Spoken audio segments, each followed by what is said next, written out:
Aho mitikuye oyasin, Jai Bhagwan, Namaste, Haush, Us, Us, Us, Us.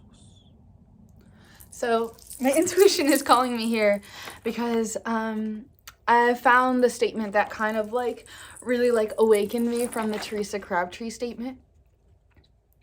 It talks about get to know your God, the source of all, and embrace this magnificent group of beings with all your heart, soul, and mind.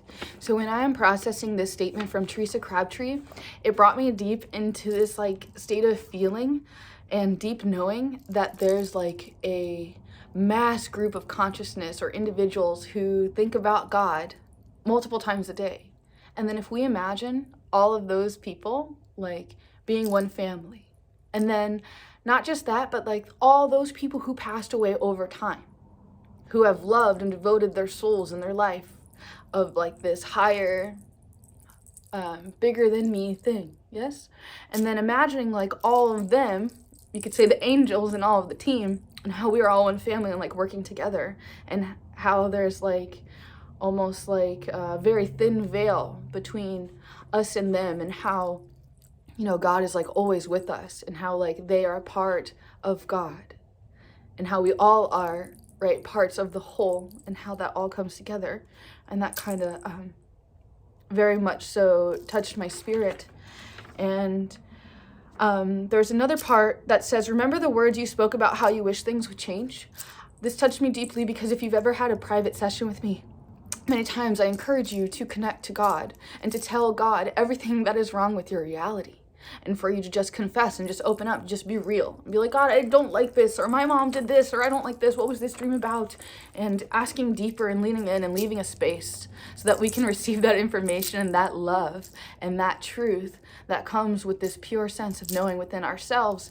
And if it doesn't feel good, that many times that's an indicator that we are very far from feeling the same way that our Creator is feeling, and that it's important to not depend upon our own understanding. So whenever we find ourselves thinking that we know, that we take a moment to just question, quest for ions, quest ion, okay, question, to ask, and leave a space and an option to receive information in this silence. She also excessively talks about being quiet and kind of like setting the intention in our heart to kind of clear those generational curses and those impacts and those wounds.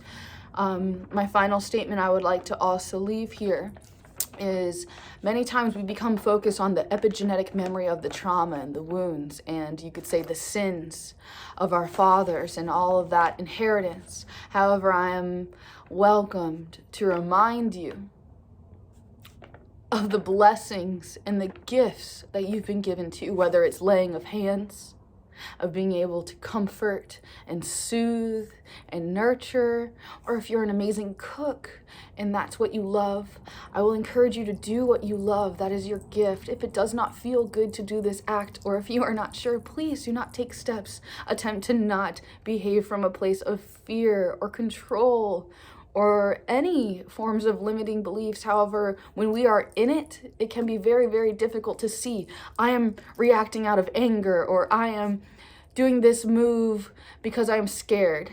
And the best way I know how to explain this is to make it personal, that Heyoka energy of saying, okay, so am I putting on makeup? Am I doing it because I love makeup and because it makes me feel good, or because I love it?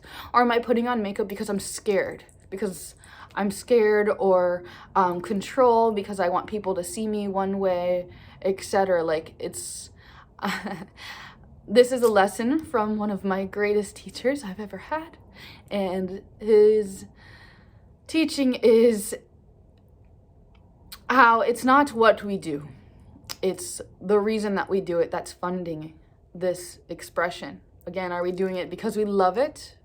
Are we letting source work through us from our love and our passion?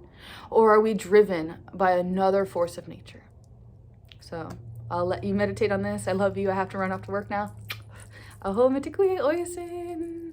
I love you so much, and there's nothing you can do about it. I have more things to share with you. If you feel called, feel free to shoot me an email. I would love to be there for you and for us to connect and be friends and all these things. It's no matter if you are a male or a female. Please be mindful. Focus upon what your intentions are and what you're calling in. It does not always have to be verbalized. You can just say hello. Oh, Shanti.